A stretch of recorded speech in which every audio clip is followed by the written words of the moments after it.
So అంటే sleeper cells activate అవుతుంది అంటే మీ పాయింటా? అవునన్నా, ఈ రోజు స్లీపర్ సెల్స్ యాక్టివేట్ అవుతారనే నిజం అది.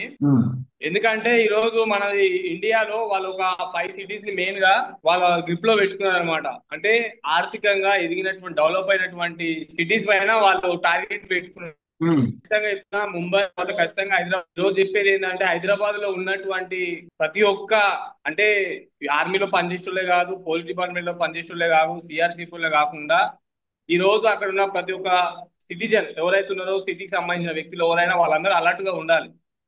ఎందుకంటే మొన్న చూసుకుంటే గత 7 సంవత్సరాలు 8 సంవత్సరాల క్రితం చూసుకుంటే తెలిసినారో బాంబ్ బ్లాస్ట్ జరిగింది. అది ఎందుకు జరిగింది అంటే మనం అలర్ట్ గా లేక అక్కడ ఒక సైకిల్ పైన వచ్చి ఒక ఒక దాంట్లో ఒక స్టీల్ డబ్బాలో బాంబు పెట్టడం జరిగింది. రేపు ఇలాంటి సన్నివేశాలు కూడా పునరావృతి అవకాశం ఉన్నాయి కాబట్టి ప్రతి ఒక్కరు ప్రతి ఏరియాలలో ఎవరైతే ఉన్నారో వాళ్ళు ఎవరైనా బండి పెట్టిపోయినా, లేకపోతే ఏదైనా వదిలేసి వెళ్ళిపోయినా, ఏదైనా బాక్స్ పెట్టిపోయినా కానీ పబ్లిక్ ప్లేస్లలో కానీ ఒక ఏరియాల జనాలు గుమిగూడ దగ్గర కూడా ప్రతి ఒక్కరు అలర్ట్ ఉండి పోలీస్ వాళ్ళకి ఇన్ఫర్మేషన్ ఇస్తే కనుక ఈ దాడులు మనం అరికట్టవచ్చు. ఎందుకంటే భారత్ వస్తుందా? అర్థం కాలేదన్నా. మళ్ళీ పరిస్థితి వస్తుంది అంటారా ఇప్పుడున్న పరిస్థితుల్లో? ఇప్పుడున్న పరిస్థితులలో మళ్ళీ బాంబే అటాక్ జరిగే పరిస్థితి వస్తుందా హైదరాబాద్ కి? వస్తుందన్న, ఎందుకు రాదు, ఖచ్చితంగా. ఎందుకంటే వాళ్ళకి ఇప్పుడు పాకిస్తాన్ సివిల్, పాకిస్తాన్ సంబంధించిన జిహాద్ ఎవరైతే టెర్రరిస్ట్ ఉన్నారో మన ఖచ్చితంగా మన ఇండియాలో ఉన్నారు, ఇంకా చాలా మంది బయట పడట్లేదు. కానీ ఉమ్, వాళ్ళు ఒక టైం అనుకొని భారతదేశం పైన దాడి చేయాలి, ఒకవేళ భారతదేశం వదిలిపెట్టే ప్రసక్తి లేనప్పుడు మనల్ని వాళ్ళు నెగిటివ్ చేయడానికి, మన బలాన్ని డైవర్ట్ చేయడానికి ఆర్మీని చెప్పలేము. ఇండియాలో బాంబులు చేసే అవకాశం ఉంది స్లీపర్ సెల్స్ వల్ల. సో హైదరాబాద్ లో ఉన్నటువంటి ప్రతి ఒక్కరు ఒక డిపార్ట్మెంట్ సంబంధించిన వ్యక్తులే కాకుండా ప్రతి ఒక్కరు అలాంటి ఉండి దేశాన్ని కాపాడే దిశగా ప్రతి ఒక్కరు ఎక్కడైనా ఎవరైనా పెట్టిపోయినా, ఇంతకు ముందు ఎలా ఉండే, కొత్త వాళ్ళు ఎవరైనా తిరిగినా గానీ, అనుమానాస్పదంగా ఎవరైనా కనిపించినా కానీ ఖచ్చితంగా పోలీసు వాళ్ళకి ఇన్ఫర్మేషన్ ఇవ్వాల్సిందే. అది భారత పౌరులుగా మన కర్తవ్యం. ఎందుకంటే ఈ రోజు మళ్ళీ బాంబ్ బ్లాస్ట్ అయ్యే అవకాశాలు ఉన్నాయి ఇండియాలో, లేవని ఎట్లా అనుకుంటామన్నా. ఉమ్, ఎందుకంటే భారత ఆర్మీ మొత్తం బార్డర్లలో పటిష్టంగా అక్కడ పోరాడుతున్నది. ఇప్పుడు ఇండియాలో ఉన్నటువంటి సిటిజన్సే కదా అలర్ట్ ఉండాల్సింది. అవును. అంటే ఇప్పుడు బేసిక్ గా ఓవైసీ కూడా ఈ తీవ్రవాదానికి వ్యతిరేకిస్తూ మాట్లాడుతున్నాడు కదా, మరి మీరు దీన్ని నమ్మొచ్చా? ఓవైసీ నమ్మే ఛాన్స్ ఉంది, ఎందుకంటే గతంలో జై పాలస్తీన్ అన్న వ్యక్తి అయినా మరి ఇటీవల జై భారత్ అంటూ మాట్లాడుతా ఉన్నాడు కొన్ని సభల్లో కూడా. మరి దీన్ని ఎట్లా చూస్తారు మరి?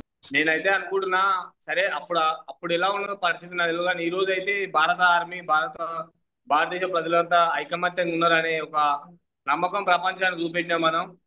మనలో ఎన్ని కులాలు ఉన్నా, ఎన్ని మతాలు ఉన్నా, ఏదేమైనా ఒక తాటిపైకి దేశం మీద దాడి చేస్తే మేమంతా ఒకటే అనే నినాదాన్ని చూపించాం కాబట్టి ఈ రోజు మేబీ ఆయన ఆలోచన కూడా మారిందని నేను అనుకుంటున్నాను. ఉమ్, ఈ రోజు ఆయన జై ఏ, పాకిస్తాన్ ముర్దాబాద్, జై అవును. భారత్, జై భారత్ అని మాట్లాడారు. అవును. భారత్ అని ఇంతకుముందు అనట ఆయన పార్లమెంట్ లో అనని వ్యక్తి ఈ రోజు జై భారత్ అంటున్నట్టే ఈ రోజు మరి భారతదేశం యొక్క ఘనత తెలుసుకున్నాడా, లేకపోతే భారతదేశం యొక్క ఐకమత్యాన్ని చూసి ఆయన మారిండనే నాకైతే ఆలోచన అయితే అనిపించింది. ఉమ్. ఇంతకుముందు అనని వ్యక్తి ఈ రోజు అన్నాడంటే ఈ రోజు ఎవరు మాట్లాడినా ఏం చేసినా భారతదేశానికి ద్రోహులుగానే చిత్రీకరిస్తాం కాబట్టి ఆ ఆలోచన కూడా ఉండొచ్చు మేబీ ఆయనకి. అంటే బేసిక్ గా హిందూ ముస్లిం బాయ్ బాయ్ అనే ఒక నినాదం మనకు ఉంటుంది కదా ఎప్పుడేమో. సో అది ఇప్పుడు కనపడతా ఉన్న హిందూ ముస్లిమ్స్ స్ట్రాంగ్ గా అనేది కొంతమంది ఇట్లా వ్యతిరేకించే వాళ్ళు ఉండొచ్చు. అంటే పాకిస్తాన్ నుంచి కొంతమంది కుట్రపూరితంగా వచ్చి వ్యతిరేకించిన హిందువులు ముస్లిమ్స్ భారతదేశంలో ఐక్యమత్యంగానే ఉన్నది ఇప్పుడు కనపడతా ఉన్నాయి. ఎందుకంటే చాలా మంది ముస్లిమ్స్ కూడా ఇప్పుడు మనకు తోడుగా వస్తా ఉన్నారు. ఇప్పుడు జరిగిన ఇన్సిడెంట్ అవును, ఏం చెప్తారు దీనికి సంబంధించి? ఈ రోజు వాళ్ళకి ఇస్లాం అనేది ఏమంటారు, వాళ్ళు విద్వేషాన్ని ప్రేరేపించారు. ఇస్లాం అనేది శాంతిని నెలకొల్పుతుంది. వాళ్ళు ఇస్లాం దైవసానికి అవుతున్నారో అల్లా ఇదే చెప్పిండు, కానీ అల్లా రక్తాన్ని చిందించమని చెప్పలేదు, కాపాడమని చెప్పిండు. అంటే ఒక కాదు ఇస్లాంలో ఉన్నది, వీళ్ళు చేసేది ఇస్లాంకి వ్యతిరేకంగా, వీళ్ళు కొత్త టెర్రరిజం సృష్టించడానికి ఇస్లాం వాడుకుంటారు అని చెప్పేసి ముస్లింస్ అంతా ఈ రోజు ఏకతాటిపైకి వచ్చి ఈ రోజు దేశానికి వెన్నుముకగా మేము కూడా ఉన్నామని సపోర్ట్ చేయడం జరుగుతుంది. ఇది మంచి పరిణామమే. ఎందుకంటే ఒకప్పుడు హిందూ ముస్లింస్ కలిసి ఉండాలంటే చాలా ఇబ్బందికరంగా ఉండేది. ఉమ్. ఇలాంటి సిచ్యువేషన్ వల్ల ఎవరు బయటికి రాకపోతే ఈ రోజు బయటకు వచ్చి వాళ్ళు కూడా ర్యాలీలు చేసి ఆ మూర్ఖుల్ని శిక్షించాలి, వాళ్ళని లేపేయాలి, పాకిస్తాన్ ని వదలొద్దు, ఖచ్చితంగా ప్రతిదాడి చేయాలని మాట్లాడుతున్నారు. ఇది చాలా సంతోషకరమైన విషయమే. అంటే ఏ దేశంలో ఉన్న యువతకి ఏం ఏం చెప్తారు మీరు? ఏం చెప్పదలుచుకున్నారు? ఎందుకంటే చాలా మంది యువత ఇప్పుడు ఛాన్స్ ఉంది అనేది కూడా కొన్ని వార్తలు వస్తా ఉన్నాయి. స్లీపర్ సెల్స్ ద్వారా కొన్ని ఆన్లైన్ లింక్స్ కూడా పంపించి మన డేటాని మోగించే పరిస్థితి ఉంది అనేది కూడా కొన్ని భయాలు క్రియేట్ అవుతా ఉన్నాయి. మీరు ఏం చెప్పదలుచుకున్నారు యువతకి? ప్రధానంగా ఈ ఆన్లైన్ నమ్ముకుంటున్న యువతకి ఏం చెప్పదలుచుకున్నారు? ఒకసారి భారతదేశం అనే ఒక తాటిపైకి వచ్చి ఈ రోజు ఇక్కడ ఏ జరిగినా గానీ యువత స్పందిస్తే ఆటోమేటిక్ దేశం డెవలప్ అవుతుంది. ఎందుకంటే మన ఏ కంట్రీలో లేని యూత్ ఫాలోయింగ్, ఏ కంట్రీలో లేనటువంటి జనాభా మన దేశంలో ఉన్నది. ఈ రోజు యువత మొత్తం ఏకతాటిపైకి వచ్చి ఒక ఇన్స్పిరేషన్ గా రేపు రాబోయే తరాలకు ఇలాంటి సంఘటన జరిగినప్పుడు ఆ టైంలో ఉన్నటువంటి యువత ఈ విధంగా ఒక తాటిపైకి వచ్చి ఖండించిరు అనే విధంగా ఈ రోజు మేల్కోవాలి. ఎందుకంటే ఇలా వాటర్ లో బాంబులు వేస్తున్నారు.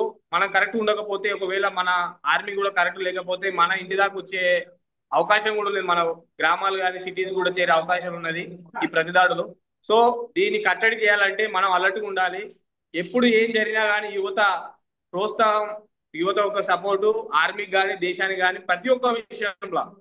ఈరోజు ఆర్మీ యుద్ధమే కాకుండా రేపు దేశానికి వేరే విధంగా ఎలాంటి సమస్యలు ఎదురైనా కానీ యువత అంతా ఒక తాటిపైకి వచ్చి కొట్లాడే విధంగా, అవసరమైతే టెరిటోరియల్ ఆర్మీలో చేరి యుద్ధం చేసే విధంగా అయినా ప్రతి ఒక్క విధంగా ముందుండాలని నేను కోరుకుంటున్నా. ఎందుకంటే యూత్ పవర్ ఎట్లుంటది అనేది అప్పుడు ఇందిరాగాంధీ గారు చూపెట్టారు, ఈ రోజు మోడీ గారు చూపెడుతున్నారు. కాబట్టి వాళ్ళ చరిత్రను మనం ఆసరగా తీసుకొని ముందుకు పోయే విధంగా ప్రతి ఒక్క పౌరుడు, భారతదేశ పౌరుడు యువతగా మేల్కొనాలి. ఎందుకంటే ఇన్స్టాగ్రామ్ లా, ఈ ఫేస్బుక్ లా, ఈ యూట్యూబ్ లలో పడేసి మన ఔన్నత్యాన్ని, మనకు ఉన్నటువంటి పటిష్టంగా ఉన్నటువంటి ఐకమత్యాన్ని ఈ రోజు మనం చాలా వరకు తగ్గిపోయింది అన్న. ఈ రోజు చూస్తుంటే ప్రస్తుత రోజులలో అంటే మనం ఐకమత్యంగా ఉంటే ఏ ప్రతి ఒక్క ఆలోచించాలి. వాయిస్ బ్రేక్ అవుతుంది. హలో, వాయిస్ బ్రేక్ అవుతుంది అన్న. ఇప్పుడు ఓకే. ఓకే. ఈ రోజు యువత ఖచ్చితంగా ఆలోచించాలి. నా దేశం మీదకి దాడి అంటే నా మీద దాడి చేసినట్టే, నా ఇల్లు పైన దాడి చేసినట్టే, నేను దీన్ని తీవ్రంగా ఖండించాలి అని పక్క వాళ్ళని మేల్కొనే విధంగా యువత ఉండాలి. నేను ఈ రోజు కోరుకుంటున్నది ఏంటంటే భారతదేశంలో ప్రతి ఒక్క పౌరుడిని మనకున్నటువంటి శక్తుల్ని మర్చిపోయి పక్క దేశస్తులై పక్క వాళ్ళని చూసి మనం భయపడుతున్నాం. కానీ ఇండియాలో పుట్టిన ప్రతి ఒక్కరికి ఉన్నటువంటి పవర్, ఐడియాలజీ, వాళ్ళకు ఉన్నటువంటి స్ట్రెంత్ మరి ఏ దేశస్తులకు లేదు.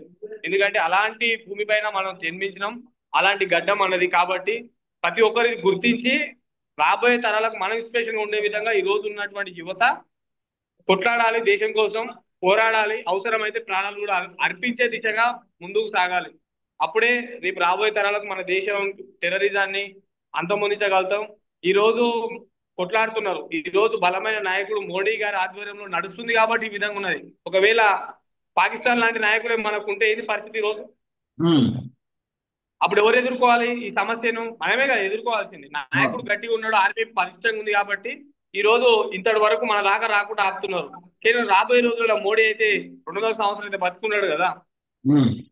ఉన్నటువంటి ఆర్మీ అప్పుడు నాయకుడు కరెక్ట్ లేకపోతే ఏం జరిగేది తెలియదు కదా. రేపు రోజులల్లా నెక్స్ట్ జనరేషన్ కి శాంతియుతమైనటువంటి భారతదేశం ఇవ్వాలంటే ఈ రోజు మనం ప్రతి ఒక్క యువత మేల్కొని టెరిటోరియల్ ఆర్మీలో ఖచ్చితంగా చేరాలి.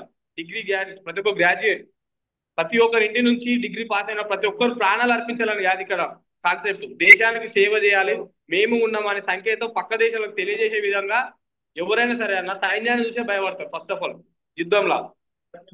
ఈ రోజు మనకు అనుకున్నంత సైన్యం ఉంది, ఇంకా పెంచుకునే అవకాశం ఉంది. కాబట్టి ప్రతి ఒక్కరు చేరితే అంటే యూత్ పవర్, యువత తలుచుకుంటే ఏం జరుగుతుంది అనేది మొన్న మురళీ నాయక్ ఒక మెసేజ్, ఒక డెత్ ద్వారా మనకు తెలిసింది. అలాంటి మురళీ నాయక్ లాంటి వాళ్ళు సైన్యంలో చేరితే ప్రపంచ దేశాలు ఎట్లా భయపడతారు? 140 కోట్ల మంది ఉన్నటువంటి భారతదేశంలో ఇంతమంది యువత ఓన్లీ సైన్యంలోనే ఉన్నారు. ఇంత పర్సంటేజ్ అని చెప్పేసి మాట్లాడితే 50%, 100లో 50% సైన్యంలో అంటే వేరే దేశస్తులు మన దేశానికి వచ్చే అవకాశం ఉంటుందా? దాడి చేయాలని ఆలోచన వస్తుందా? అది యువత చేతిలోనే ఉంది. ఇది ప్రతి ఒక్క యువత ఆలోచించాలి, అమ్మాయి గాని అబ్బాయి గాని. ఈ రోజు చూడండి, మీరు ఇది చెప్తా ఉన్నారు కానీ తెలంగాణ రాష్ట్రంలో మిస్ వరల్డ్ పోటీలు అవుతా ఉన్నాయి. మీకు తెలుసా? తెలుసు. ఇప్పటికీ కూడా మిస్ వరల్డ్ పోటీలు జరుగుతూనే ఉన్నాయి. ఒక పక్క ఇక్కడ ఉగ్రవాద దాడులతో రాష్ట్రం ఏమవుతా ఉంది, ఇండియా ఇండియా పరిస్థితి ఏంటని అందరూ కూడా పబ్లిక్ అంతా ఆలోచిస్తా ఉంటే ఒక పక్క మిస్ వరల్డ్ పోటీలు జరుగుతా ఉన్నాయి రాష్ట్రంలో. అలాగే ఈ రోజు ఎవరైతే కంటెస్టెంట్స్ వచ్చారో మిస్ వరల్డ్ కంటెస్టెంట్స్, వీళ్ళందరినీ కూడా చార్ తీసుకెళ్తా ఉన్నారు. అంటే బేసిక్ గా ఇక్కడ భద్రతా లోపం ఎలా ఉంటుంది అసలు, ఇప్పుడు అవసరమా ఈ ఈ విషయం మీద ఏం చెప్తారు? నన్ను అడిగితే నిజం చెప్తున్నా, ఈ కాంగ్రెస్ ప్రభుత్వం తెలివి ఉందా, తెలివిలేదాకా చేస్తారా? అసలు వీళ్ళకి ప్రభుత్వం నడపనికి వస్తుంది కాంగ్రెస్ కి, నాకు అస్సలు అర్థం అవ్వట్లేదు అసలు. ఉమ్, దేశం ఒక దిక్కు ఒక తాటి పైన ఉంటే ఈ అందాల పోటీలు రద్దు చేసుకుంటే ఏమైతుంది? ఐపీఎల్ చేయలేదా సెంట్రల్? అవును. ఐపీఎల్ కన్నా పెద్ద అదే ఇది. వాళ్ళు ఏమన్నా దేశ సేవ ఎనికి వచ్చిరా? మన దేశానికి అందాల పోటీలు అవసరమా ఇప్పుడు? ఉమ్, నువ్వు ఏవైతే పథకాలు పెట్టినావు అవి ఇంప్లిమెంట్ చేయనీకే లేవు. నా దగ్గర 18,500 కోట్లు ఉన్నాయని చెప్పేసి మాట్లాడతావు. దీనికి డబ్బు ఎడికలు వచ్చింది నీకు? ఉమ్, ఇలాంటి పనికి మాలిన పనులు చేయడానికి మాత్రం డబ్బులు ఉంటాయి, కానీ ప్రజలకు అవసరమైనటువంటి పథకాలు నువ్వు ఇచ్చిన 420 హామీస్ మాత్రం ఇంప్లిమెంట్ చేయడానికి, అమలు చేయడానికి మాత్రం పైసలు లేవని మాట్లాడతావు. ఈ రోజు నువ్వు అంత పెద్ద స్టేడియం నడపడానికి, వాళ్ళని తీసుకురావడానికి అకామిడేషన్, ఫుడ్, అక్కడ ఉన్నటువంటి స్టాఫ్, ఎంత బడ్జెట్ అవుతుంది అక్కడ? ఉమ్, వీళ్ళు ఏదో పిల్లికి బిచ్చం వేసినట్టు ఆర్మీకి ఇలా నెల జీతాలు ఇస్తున్నారంట. మీ దగ్గర వేల కోట్లు, లక్షల కోట్లు ఉన్నాయి, దాంట్లో సగం ఈ ఆర్మీకి. ఉమ్. మీరు నిజమైన భారతీయులు అని అప్పుడు ఒప్పుకుంటాం. ఈ రోజు అందల పోటీలు దేనికి సంకేతం అన్నది? దేనికి? దాని వల్ల యూజ్ ఏముంది అందల పోటీల వలన? ఈడ ఉమ్. జనాలు కరెంటు లేక, పంటలు ఏమంటారు ఈ వడగండ్ల వర్షాల వల్ల ఒక సైడు ఒడ్లు కొనలేని పరిస్థితి. ఒడ్లు మొత్తం కొట్టుకోబోతున్నాయి బురదల. అవును. వరదలు వచ్చి ఇట్లా ఒదిక్కి ఇట్లా ఇది నష్టం చేకూరుతుంటే వీళ్ళేమో అందాల పోటీలు, మిస్ ఇండియా, మిస్ వరల్డ్, ఏంది ఇదంతా అసలు? ఏంది సమాజం? ఇక్కడ మరి అందరు ఒక సైడ్ పోతే వీళ్ళేంది అసలు? చార్మినార్ నేను దీన్ని తీవ్రంగా ఖండిస్తున్నానా. ఈ రోజు నేను విద్యార్థుల రాజకీయ పార్టీ తరఫున తీవ్రంగా ఖండిస్తున్నాయి. ఇప్పుడు ఈ కంటెస్టెంట్స్, వరల్డ్ మిస్ వరల్డ్ కి సంబంధించి వచ్చిన కంటెస్టెంట్స్ అందరూ కూడా ఈ రోజు చార్మినార్ ని సందర్శించబోతున్నారు. మరి ఏం చెప్తారు దీనికి సంబంధించి? మరి ఇక్కడ ఉన్న హై టెన్షన్ పరిస్థితుల్లో, జరుగుతున్న పరిస్థితుల్లో మాక్ డ్రిల్ కూడా మనం నిర్వహించుకున్నాం. ఎప్పుడు ఎలాంటి థ్రెట్ వస్తుందో తెలియదు. ఈ టైంలో అందరూ కూడా ఈ రోజు చార్మినార్ ని సందర్శించడానికి వెళ్తున్నారు. ఏం చెప్తారు మరి? ఇప్పుడు ఒకవేళ వీళ్ళందరూ పొడిలు పెడుతున్నారు, ఎంత హై అలర్ట్ సెక్యూరిటీ ఎంత ఏం చేసినా గానీ, ఒకవేళ ఎవడైనా స్లీపర్ ఇప్పుడు తప్పు చేయాలనుకున్నోడికి ఎన్ని మార్గాలు ఉంటాయి, ఉమ్, అవునా కదా? ఇప్పుడు మొన్న పహల్గామ్ దాడిలా వాళ్ళు మన ఆర్మీ డ్రెస్ వేసుకొని వచ్చి మనల్ని చంపేసారు. అవును. ఇప్పుడు చేయాలనుకున్నాడు ఏదైనా ఈ ఆత్మహత్య దాడి చేసుకుంటే ఏం చేస్తారు వీళ్ళు? ఎవరికి ఆ ప్రాణ నష్టానికి వీళ్ళు ఏం కడతారు లెక్క? ఎవరు దానికి బాధ్యులు? అవును. జనాలు గుమ్మిగూడదనే కదా ఐపీఎల్ మధ్యలో మనం రద్దు చేసింది. దాన్ని ఎగ్జాంపుల్ తీసుకొని ఇది అవసరం అని చెప్పొచ్చు కదా. అవును. ఇటువంటి దానికైతే కాంగ్రెస్ ప్రభుత్వం అడ్డమైన ఖర్చులు పెట్టడానికి, జనాలను ఇబ్బందులు పెట్టడానికి మాత్రం ముందుంటది. అయిన తర్వాత చేతులు ఎత్తేసి నాకేం తెలియదు అని మాట్లాడుతుంది. ఉమ్. మరి తీవ్రంగా ఖండిస్తున్నాను ఒక భారత పౌరుడిగా. ఉమ్, ఇలాంటి టైంలో ఇవి కావాల్సింది. ఉమ్, జనాలను ఇప్పుడు ఒకవేళ యుద్ధం జరిగినా, ఒకవేళ మన పైన బాంబులు పడినా, ఒకవేళ ఎవరైనా స్లీపర్స్ మన పైన అటాక్ చేయనీకి వచ్చినా, రేపు టెర్రరిస్టులు అక్కడ పహల్గామ్ లో చేసినట్టు ఇక్కడ ఏమైనా చేయనీకి వచ్చినా ఎలాంటి భద్రత కల్పించాలి, ఎలాంటి అవేర్నెస్ ఇవ్వాలి సొసైటీకి అనేది, అలాంటివి నేర్పించాలి. ఈ టైంలో రైట్. యూత్ ని ఎట్లా వీళ్ళు ప్రేరేపించాలి, టెరిటోరియల్ ఆర్మీలో చేరండి, మన దేశాన్ని సేవలో చేయండి, మన బలాన్ని చూపించండి అని వీళ్ళు మోటివేట్ చేయాలి ఊర్లల్లో. ఉమ్, ఇలాంటి మెసేజ్లు మీడియాలో చూపించాలి. ఇలాంటి దానికి కార్యక్రమాలు జరగాలి. వీళ్ళేంది అందాల పోటీల తారాలు పెట్టినావు, free free free entry pass free free అంట. అవును. అంటే ఇప్పుడు వాళ్ళని చూస్తే ఏమొస్తుంది? ఉమ్, యుద్ధం అయిపోతుందా, లేకపోతే బుల్లెట్లు అయిపోతాయా, లేకపోతే అణ్వాయుధాలు అయిపోతాయా? పాకిస్తాన్ ఈ అందాల పోటీల వల్ల ఇంకిపోతుందా? ఉమ్, తెలివి ఉండాలి.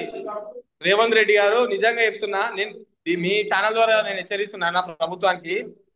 నిజమైన భారతీయులు అయితే మీరు నిజంగా చెప్తున్నా, జనాలను అవేర్నెస్ చేసే టైంలో విధంగా ఉండాలి. కానీ ఇట్లా ముక్కుముడి అందరూ ఒక దగ్గర కలిసి ఏదో ఇబ్బంది చెప్పలేం. ఒకవేళ ఏమైనా జరిగితే ఏంది పరిస్థితి? ఎవరు దీనికి కారణం? ఉమ్, పోయిన ప్రాణాలను మీరు తీసుకురాగలుగుతారా? ఉమ్. దేశం ఎమర్జెన్సీ పాయింట్ ఆఫ్ లో ఉన్నప్పుడు ఇలాంటి గ్యాదరింగ్ ఎలాంటి గ్యాదరింగ్ ఉండాలి?